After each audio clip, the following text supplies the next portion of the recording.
الله وبركاته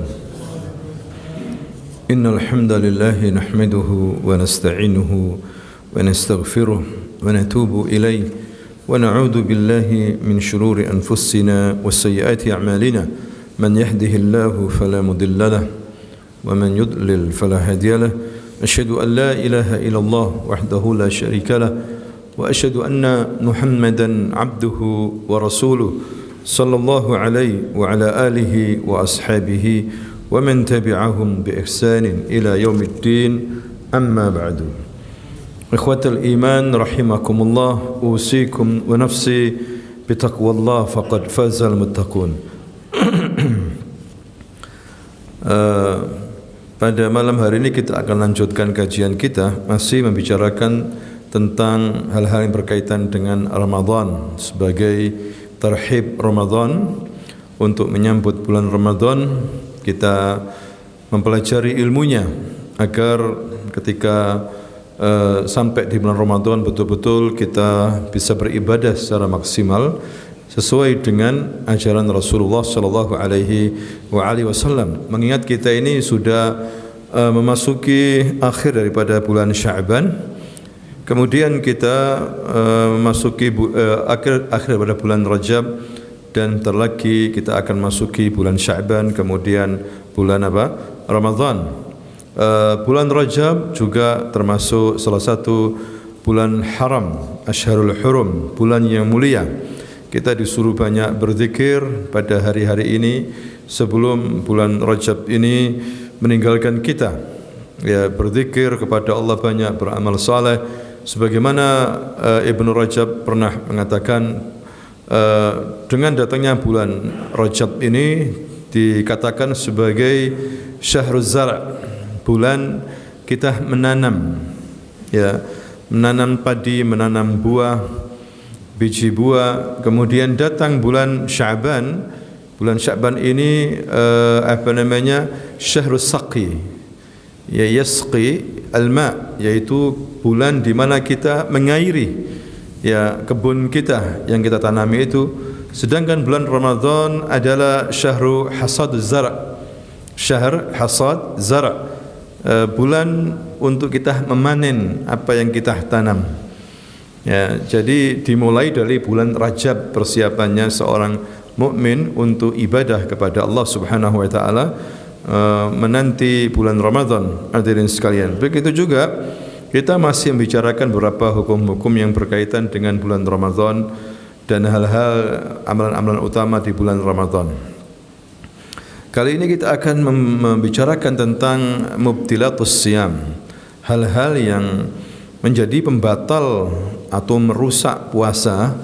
Ya, tentunya yang pertama adalah akil wasyurb. Yang pertama dan kedua adalah akil wasyurb, yaitu makan, dan yang kedua minum dengan sengaja waktu puasa.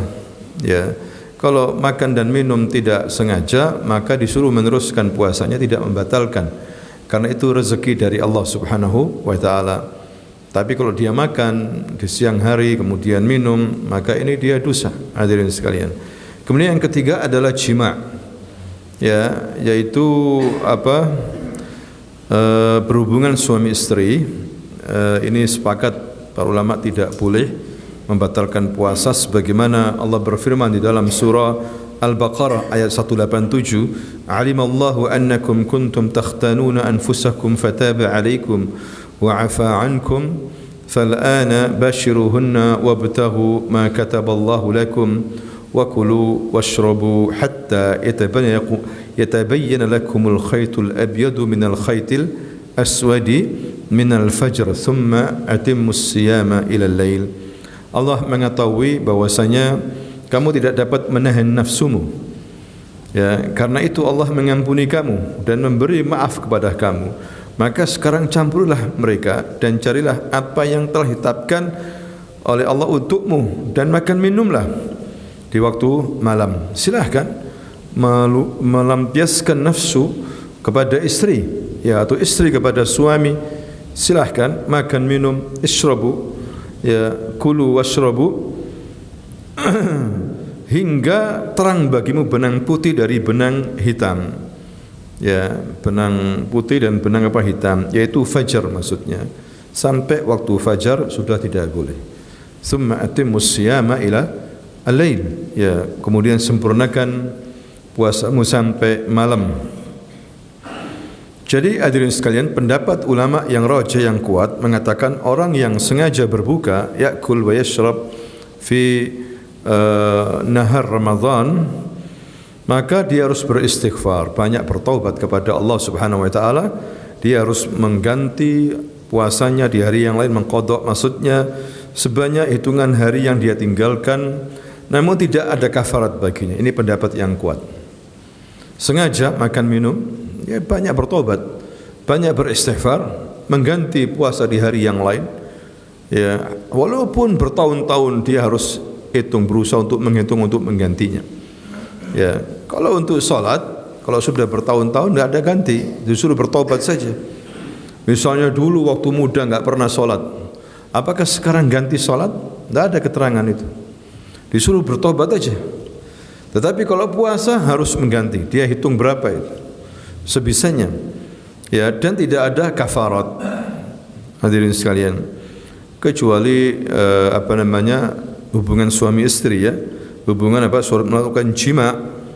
Ya, orang yang membatalkan puasa dengan melakukan jima, ada harus yang dia lakukan. Yang pertama adalah dia tetap menahan diri dari makan dan minum sisa hari itu.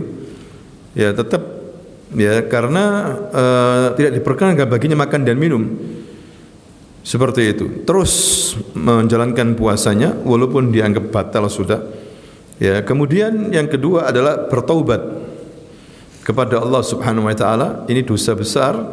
Yang ketiga mengganti puasa di hari yang lain. Kemudian keempat membayar kafarah. Kafarah yaitu dengan bebaskan seorang budak. Kalau diyakini tidak ada budak sekarang ini, maka dia harus puasa 2 bulan berturut-turut. Kalau tidak mampu, dia harus memberikan makanan kepada 60 orang miskin. Ya. Kalau memang ngasih makanan kepada 60 orang miskin juga enggak mampu, ya sudah, dia harus kasih sedekah seperti pada zaman Nabi sallallahu alaihi wasallam. Hadirin sekalian, kemudian yang keempat yang batalkan puasa selain jima yaitu muntah dengan apa? Sengaja, al-qai' amdan, muntah dengan sengaja. Maksudnya mungkin seorang mengeluarkan apa yang di kerongkongannya pakai mulutnya gitu sehingga muntah, mengeluarkan apa? Makanannya sengaja, atau mencium aroma yang kurang bagus misalnya, ya, sampai ke kerongkongannya kemudian muntah. Nah, ini juga tidak boleh, dianggap membatalkan puasa, itu merusak puasa dan dia harus mengqadha'nya. Adapun kalau muntah enggak sengaja, hadirin sekalian, sah, enggak ada masalah. Ya, habis naik mobil muntah begitu karena supirnya terlalu kenceng, enggak sengaja perutnya kemudian mual-mual. Ya, salah supirnya bukan salah dia. Nah, itu hal yang wajar. Terus dia sakit perut, ya. Man dara'ahu al-qai' falaysa alaihi qada' wa min istaqa'a amdan falyaqdi. Barang siapa yang tidak sengaja muntah, ya, tidak sengaja, maka tidak ada qada baginya. Dan barang siapa yang sengaja muntah, maka dia harus mengqadanya. Ya, riwayat Imam Ahmad, Abu Dawud, Ibnu Majah dan yang lainnya. Hadirin sekalian. Kemudian pembatal yang kelima adalah haid, ya, berlaku bagi wanita. Kemudian nifas juga berlaku bagi wanita. Ya. Jadi tidak sah puasa seorang wanita yang mengalami haid maupun nifas. Aisyah radhiyallahu anha pernah berkata, kami mengalami haid dan nifas, maka kami diperintahkan untuk mengqadha puasa dan tidak mengqadha salat. Salat tidak usah diqadha, tapi yang diqadha puasa. Hadirin sekalian, nah, inilah pembatal-pembatal puasa yang masyhur di kalangan para ulama. Kemudian akhwatu fillah rahimakumullah, ada rukhsah, ada keringanan bagi orang yang berpuasa, ya, dari Allah Subhanahu wa taala. Keringanan, ya, maksudnya tadi seperti kita katakan orang makan dan minum karena lupa padahal dia berpuasa, maka tetap puasanya dianggap sah dan tidak ada qada baginya. Ini pendapat yang kuat. Sebagaimana Nabi sallallahu alaihi wasallam dalam Sahih Bukhari dan juga Sahih Muslim ya bersabda, "Man nasiya wa huwa sha'im fa akala aw shariba falyutim shaumahu fa inma at'amahu Allah wa saqah." Barang siapa yang lupa dan dia dalam keadaan berpuasa, dia makan dan dia minum, lupa, maka hendaklah dia menyempurnakan puasanya, karena sungguhnya saat itu dia dikasih makan dan minuman oleh Allah Subhanahu wa taala. Terkadang lupa itu menyenangkan, hadirin sekalian. Lupa ya, setelah makan apa? Satu piring embu lagi tambah, terus minum, masya Allah, gahwa. Ya Allah, saya puasa. Khalas, tidak apa-apa, lupa. Ya, tapi kalau ingat tidak boleh seperti itu. Kalau ingat langsung dia yang ada di mulutnya dikeluarkan. Yang sudah masuk ya tidak bisa. Ya, yang di mulutnya harus dikeluarkan. Kemudian barang siapa yang dirinya dalam keadaan junub pagi harinya, tidak ada masalah. Bisa jam 7 junub dia, bagi laki-laki junub karena mimpi basah, ya, maka terus dia melakukan puasa pada siang harinya, ya, tidak ada masalah seperti itu, hadirin sekalian. Awalnya dianggap sama Abu Hurairah membatalkan puasa, tapi diralat fatwanya oleh Abu Hurairah. Fatwa ini kemudian dihapus. Ya, dia pernah mengatakan orang yang junub tidak diperbolehkan untuk niat puasa. Awalnya seperti itu, katanya Abu Hurairah. Ya, orang yang junub tidak boleh meneruskan puasanya.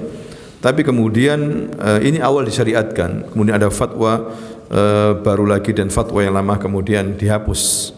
Hadirin sekalian. Kemudian bersiwak.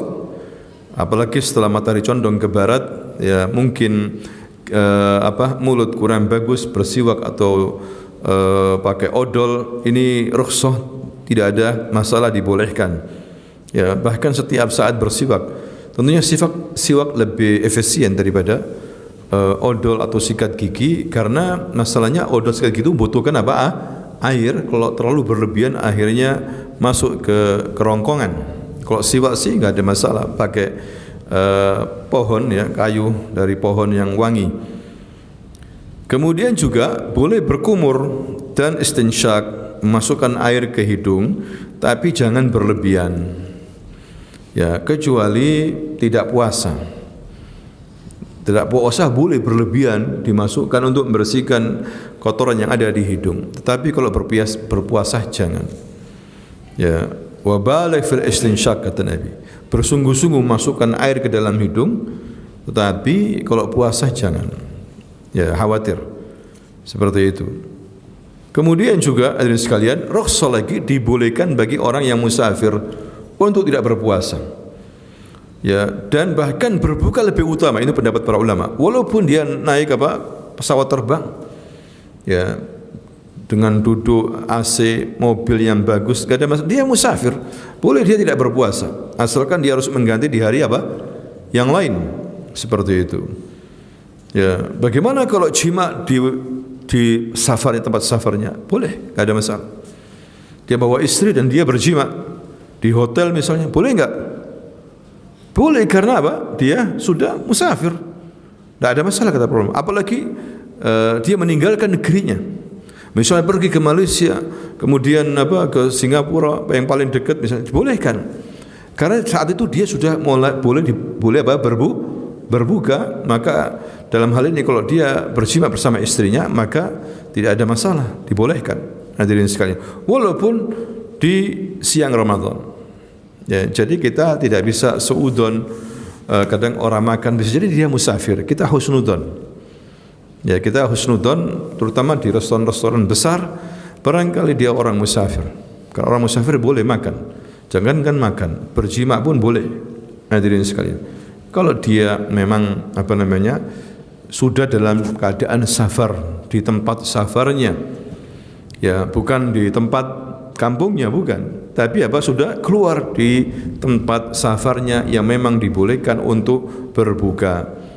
Ya, kalau sudah boleh berbuka berarti boleh berjima. Sebagaimana kita nunggu sampai Ramadan, sampai matahari terbenam, azan, itu boleh minum, boleh berjima. Hadirin sekalian. Nah, ini tentang rukhsah ya. Kemudian ada beberapa juga hadirin sekalian, beberapa kesalahan-kesalahan orang yang berpuasa. Disebutkan di sini sebagian kaum muslimin hadirin sekalian sangat disayangkan hanya melakukan ibadah termasuk puasa yang lain itu hanya pada bulan Ramadan saja, tapi tidak melaksanakan selain bulan Ramadan. Ini sangat disayangkan. Ya. Rajin di saat Ramadan tapi selain Ramadan tidak rajin. Seperti sekarang ini. Padahal sekarang ini bulan Rajab, bulan apa? Bulan haram, bulan suci juga. Ya, seharusnya juga rajin ya ke masjid. Ngalah-ngalahi juga di bulan Ramadan. Maksudnya tidak hanya di bulan Ramadan kita ini menjadi hamba Allah ya, tapi juga di luar Ramadan kita harus menjadi hamba Allah yang baik. Ya, kemudian yang kedua, hadirin sekalian, banyak orang menahan diri dari makan, minum dan jima di saat puasa Ramadan. Tapi sayang tidak mampu menahan diri hal-hal yang diharamkan yang lainnya, terutama ghibah, ya kan? Ngomongi orang, ngadu domba atau apalagi berbohong, mencela, menghina orang, berkhianat, bermusuhan. Nah, ini tidak bisa dia melepaskan itu. Ya, khawatir ini juga membatalkan puasa. Karena ada sebagian ulama seperti Ibnu Hazm, ya, ghibah pun dianggap membatalkan puasa, tidak hanya makan dan minum. Ada sebagian ulama seperti Ibnu Hazm, kalau orang ghibai saat puasa dianggap batal. Ya, dianggap batal. Jadi ini juga hati-hati hadirin sekalian, sebagaimana kata Nabi, hakikat puasa itu adalah menahan dari perkataan kotor ya dan perbuatan dusta.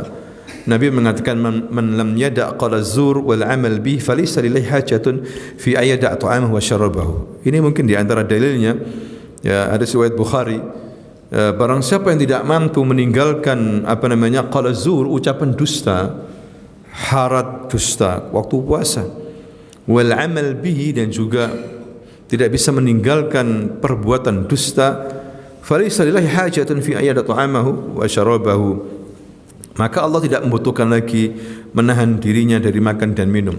Enggak dianggap oleh Allah. Hatta dia merasa jau'an, lapar, wal atshan, haus, tidak dilihat oleh Allah Subhanahu wa taala. Tentunya ini hadirin sekalian rugi ya, rugi. Kemudian juga ada hadis dhaif tapi tidak bisa dijadikan hujjah. Ada yang mengatakan pendapat yang kuat tetap puasanya diterima. Ada Ibnu Hazm mungkin di antara yang punya pendapat ini, orang yang riba puasanya enggak diterima. Tapi ada yang mengatakan tetap diterima oleh para ulama. Ya, karena ada dasar tapi dhaif hadisnya itu. Kenapa? Waktu itu ada dua wanita waktu puasa dibawa menghadap Rasulullah sallallahu alaihi wasallam. Ya, kemudian didatangkan untuk mereka ini sebuah gelas. Ya, kemudian Rasul mengatakan muntahlah. Maka perempuan ini memuntahkan darah bercampur dengan nanah dan daging hingga memenuhi setengah gelas tersebut. Lalu Nabi menyuruh kepada perempuan yang kedua, muntahlah kamu. Maka dia juga memuntahkan ya dari mulutnya darah campur dengan nanah, daging segar. Seperti itu. Kemudian Rasulullah mengatakan keduanya menahan diri dari apa yang dihalalkan oleh Allah, namun berbuka dengan sesuatu yang diharamkan. Maksudnya perempuan ini banyak ghibah, banyak mengadu domba. Seperti itu. Tetapi ada sini lemah hadirin sekalian. Ya, cuma kita hati-hati saja, jangan sampai maksudnya puasa mungkin diterima tapi kita enggak dapat puasa, pahala puasa. Maka ini rugi. Ya, kemudian juga hadirin sekalian, banyak orang berpuasa hanya mengejar keutamaan puasa dari sisi duniawi. Ya, supaya saya sehat ini puasa, supaya saya sehat, supaya bisa turun badan ini saya puasa. Niatnya hanya untuk apa? Kesehatan. Ini rugi, padahal puasa ini ibadah. Lebih daripada itu. Niatnya jangan masalah kesehatan saja. Insya Allah orang puasa sehat. Ya kan? Puasa insya Allah sehat. Tapi jangan itu saja niatnya. Niat utama ibadah kepada Allah Subhanahu wa taala. Bukan karena supaya sehat, supaya enak badannya untuk gerak, ya karena enggak banyak makan. Alhamdulillah orang juga puasa sehingga terbantu. Ya. Nah, ini tidak harus seperti itu. Ya, karena ada hadis mungkin yang dhaif, sumu tasihhu. Puasalah kamu akan sehat. Ya. Kemudian berikutnya juga berakhlak buruk, suka mencaci maki tetangga dan sebagainya. Sayang kalau dia itu berpuasa seperti itu. Ya, atau menjadikan bulan Ramadan hanya malas-malasan saja. Regut aja kalau puasa Ramadan. Ini akan kehilangan banyak manfaat. Ya, banyak manfaat padahal bisa kita gunakan untuk membaca Quran, menghafal Quran, untuk berbuat hal-hal yang baik, ya. Karena mungkin ada dasar tersebar di masyarakat hadis palsu juga, hadis lemah. Naumus shaim ibadah. Tidurnya orang berpuasa itu apa? Ibadah. Ya, sehingga langsung ngomong sama istrinya, saya habis subuh ini tidur, jangan dibangunkan ya. Sampai duhur. Ya, duhur yusalli fil masjid. Habis duhur tidur lagi sampai asar. Ya, asar bangun, kemudian habis asar regut lagi sampai maghrib. Ya, sehat, masya Allah. Makanya begadang sampai subuh. Karena tidurnya panjang sekali. Ya, enggak ada lelahnya. Seperti itu. Ya, orang-orang pada capek, tarawih, capek, paginya kerja, dia kelihatan seger. Karena waktu puasa mulai pagi sampai siang sore naum tawil. Padahal saat puasa itu kalau kita gunakan untuk doa mustajab, untuk beramal dilipat gandakan oleh Allah SWT, hal-hal yang baik. Hadirin sekalian. Ya, jadi kadang-kadang ada hadis-hadis yang dhaif tersebar di masyarakat. Misalnya ada hadis yang berbunyi syahrul Ramadan syahru awwaluhu rahmah wa awsatuhu maghfirah wa akhiru atqan minan nar.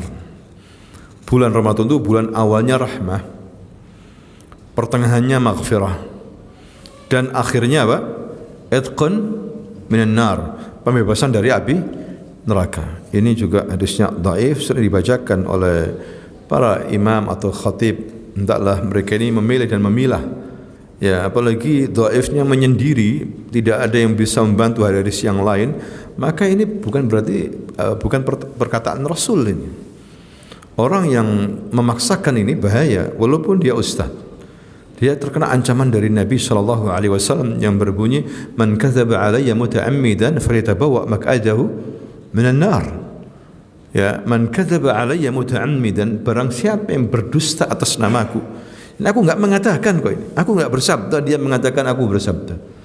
Dengan sengaja hanya untuk memberikan motivasi kepada orang. Ya, tapi dia memilih perkataan Rasul. Rasul bukan tidak berkata sama sekali ini hadis palsu, hadis dhaif. Maka hendaklah dia menyiapkan tempat duduknya di neraka.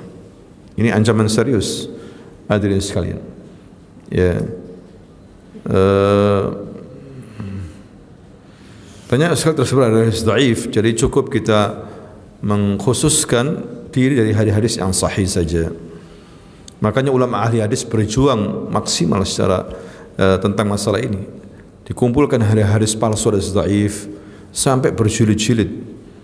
Ya, dikumpulkan juga hadis yang sahih berjilid-jilid juga. Ini usaha yang bagus yang sudah dicetak, terutama dikumpulkan oleh Syekh Muhammad Nasiruddin Al-Albani rahimahullah. Dia bukan orang Arab, orang Eropa, tetapi ngalang-ngalai orang Orang Arab. Ya, bukunya dibuat panduan tentang hadis-hadis Nabi, ya, oleh para penulis orang ulama Arab. Hadis ini sahihkan oleh Syekh Albani, hadis ini dhaifkan sama siapa? Syekh Albani. Ya, dia mengerjakan itu puluhan tahun di perpustakaan Madinah.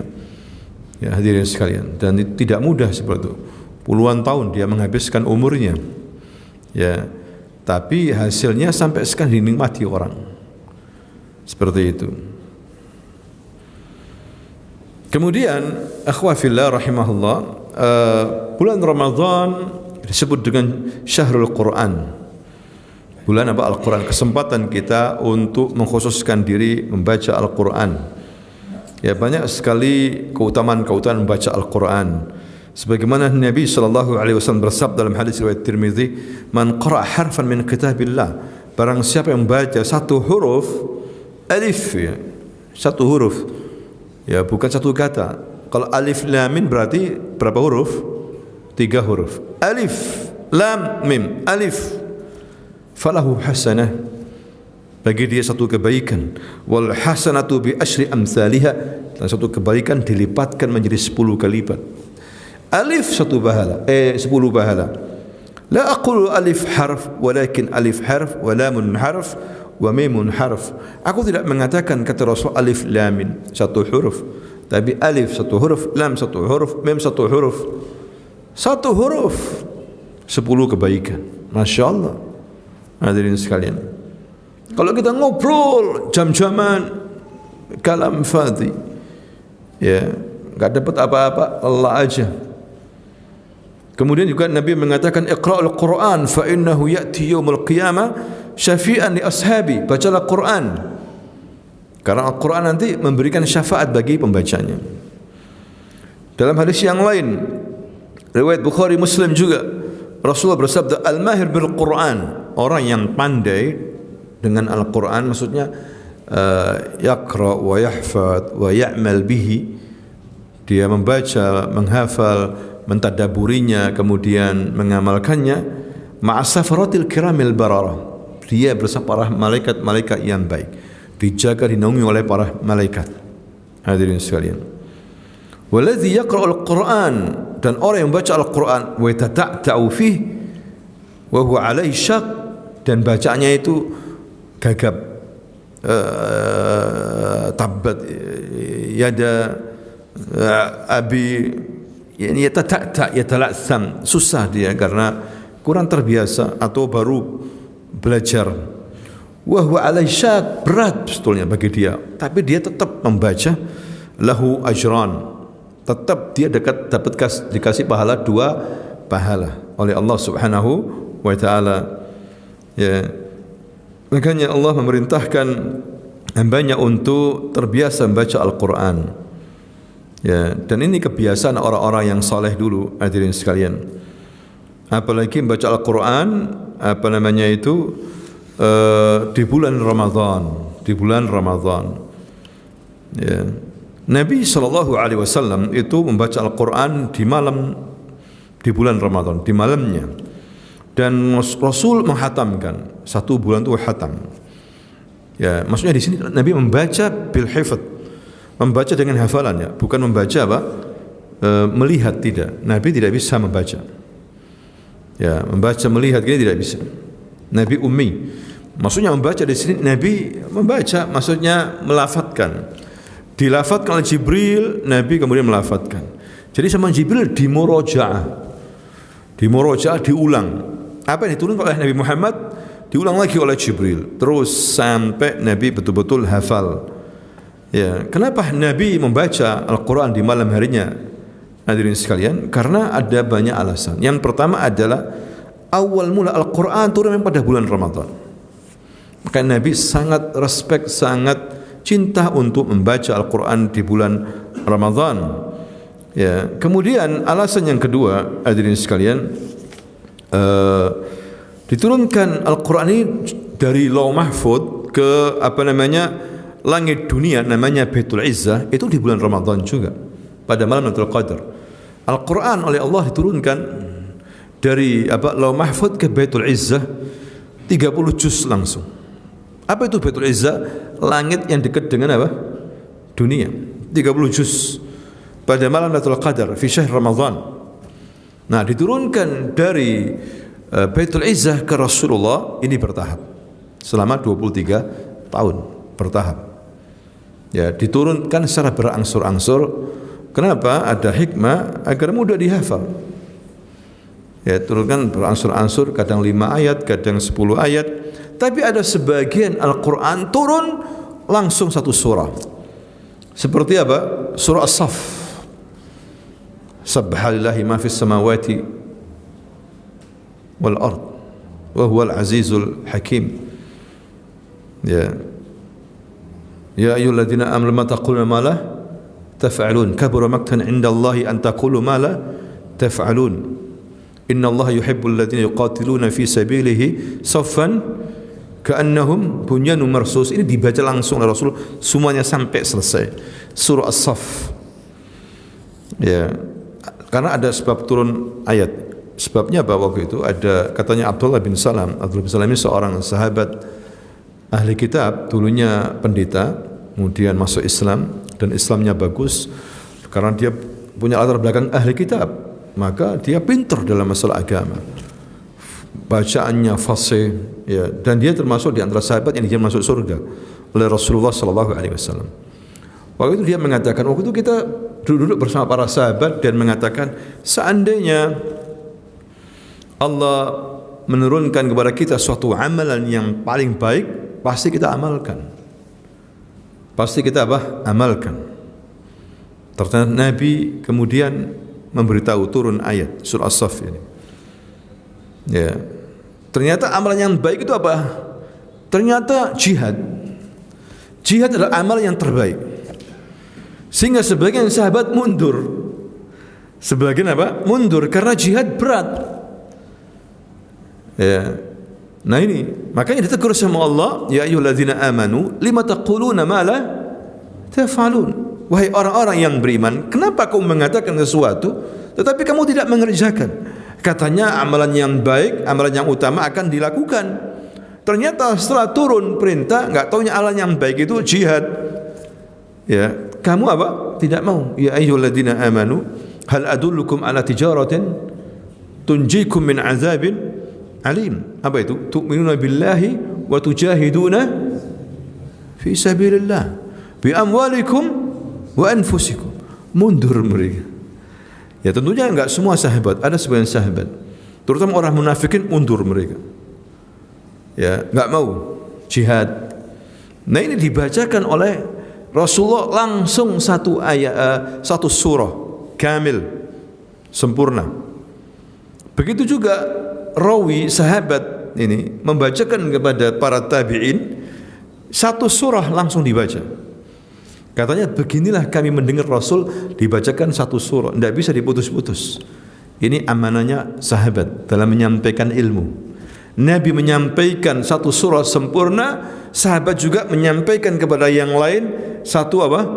Surah sempurna. Ya, tapi ada yang terputus-putus seperti Al-Alaq. Awal turun 5 ayat. Iqra bismi rabbikal ladzi khalaq, khalaqal insana min 'alaq. Iqra wa rabbukal akram alladzi 'allamal insana ma lam ya'lam. Ya. Kemudian baru setelah itu turun ayat setelah beberapa waktu. Tapi hadirin sekalian, harus kita fahami bahwasanya yang menamakan surah itu adalah Rasulullah. Yang mengatur ini ayat taruh di surah Al-Baqarah. Al-Baqarah kan begitu juga, enggak langsung turun Al-Baqarah ya 280 sekian, tidak. Turunnya juga beransur-ansur. Nabi mengatakan taruh di surah Al-Baqarah ini ayat ini, taruh di surah Al-Alaq, taruh di ini Rasulullah semuanya.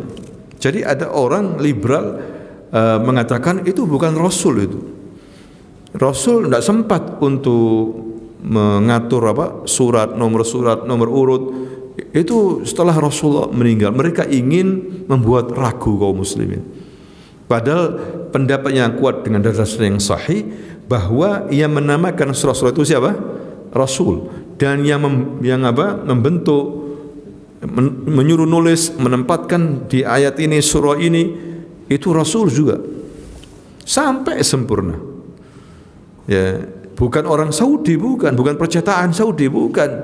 Hadirin sekalian, Rasul sallallahu alaihi wasallam. Jadi kalau kita belajar agama lebih dalam itu akan dijelaskan oleh para ulama dasar-dasar bahwa yang menentukan ini semuanya Rasulullah, wahyu dari Allah Subhanahu wa taala. Sekali lagi hadirin sekalian, Ramadan itu sangat spesial bagi Rasulullah, terutama di waktu malam. Ya, Nabi membaca Quran di waktu malam karena waktu itu Rasulullah malaikat Jibril hadir dia. Makanya sama Rasul juga baca yang paling fasih ketika bertemu Jibril. Karena Rasul menghargai Jibril. Ya, utusan Allah yang hebat, Jibril, malaikat yang utama. Bagaimana enggak dihargai Jibril? Hadirin sekalian. Ya. Orang sekarang yang kedatangan bupati aja sudah menyambut, ya kan? Disambut pakai apa? Tala'al badru alaina. Apalagi RI 1, ya kan? Terus bagaimana Jibril? Apalagi Allah Subhanahu wa taala. Ya, bahkan keadaan Nabi ketika bersama Jibril itu paling baiknya orang, sudah. Paling baiknya orang. Ya, wangi bajunya spesial. Nah ini, itu pada waktu malam hari, hadirin sekalian.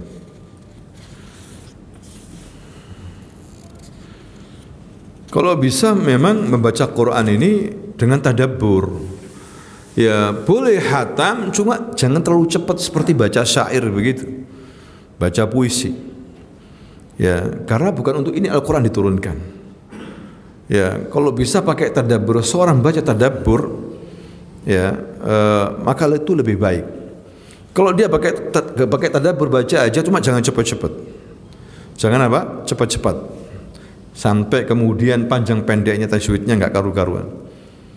Ya, jangan cepat-cepatan hatam. Biarlah para ulama-ulama dulu, memang mereka khusus Ramadan itu mungkin enggak bekerja mereka.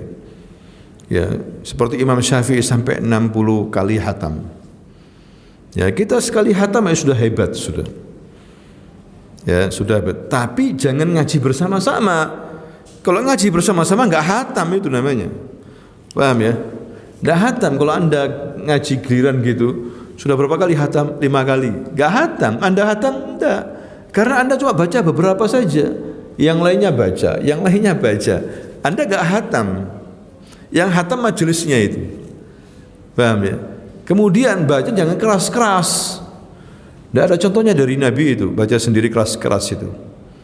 Kalau memang mau baca bareng-bareng, menghidupkan masjid misalnya, enggak usah pakai speaker, khawatir nanti riak.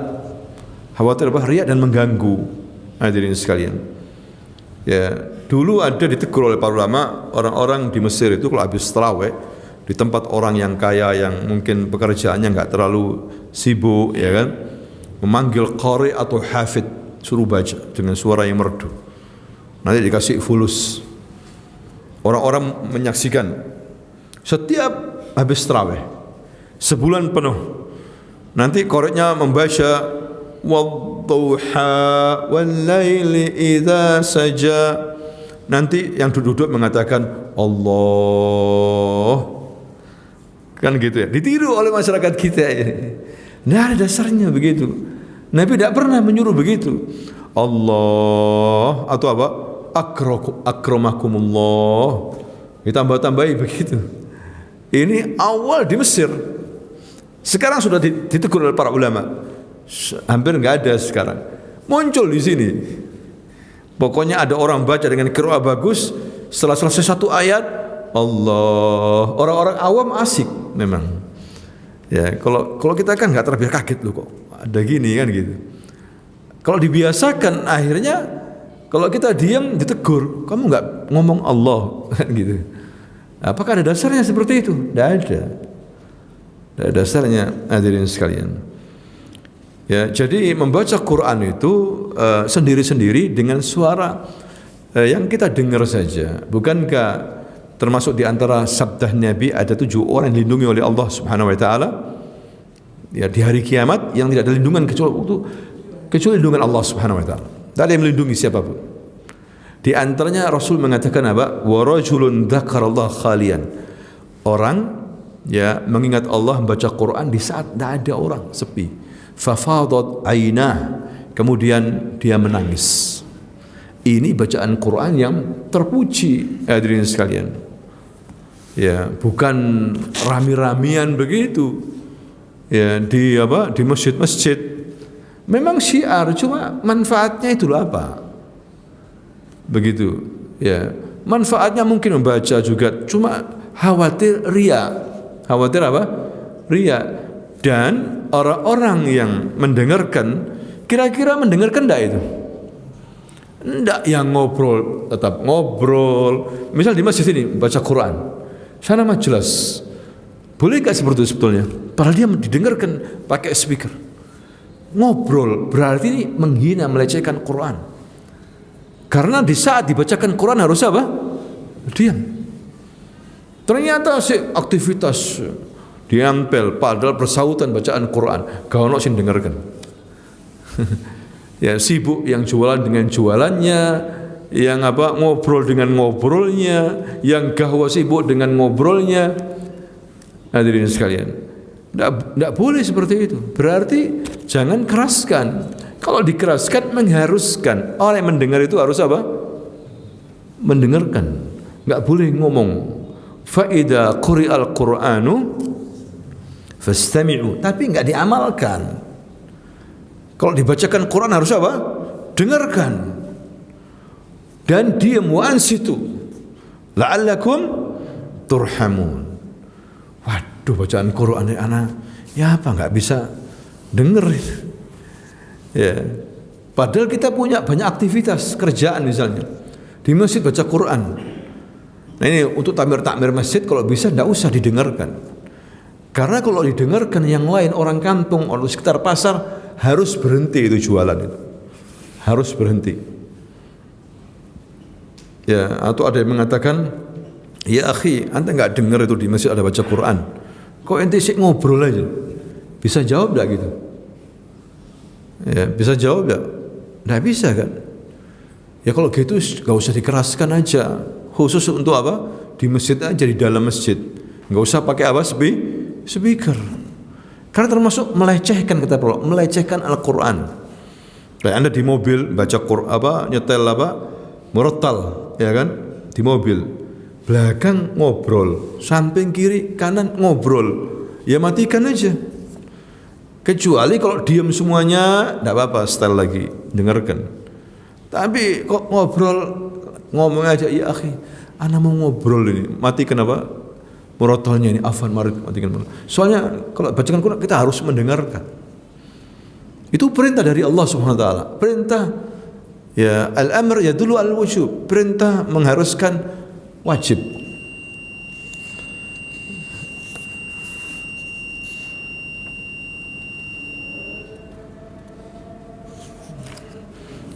Sampai Nabi pernah mendengarkan kemudian menangis.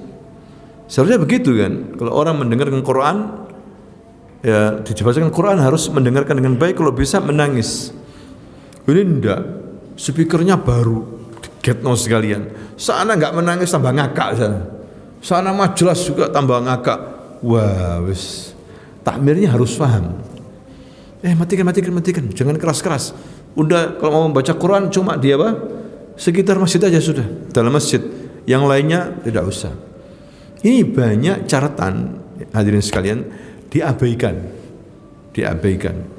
Pengennya sih syiar rami-ramian begitu, Ramadan menunjukkan apa? Ramadan. Ya kalau bisa jangan Quran lah, hadis lah. Kan gitu ya, hadis diartikan lebih baik, karena kalau Quran harus apa? Diam, seluruh orang kampung harus diam. Kalau enggak dosa semuanya. Kan gitu. Taib, subhanakallahumma wa bihamdika asyhadu an la ilaha illa anta astaghfiruka wa atubu ilaik. Assalamualaikum warahmatullahi wabarakatuh.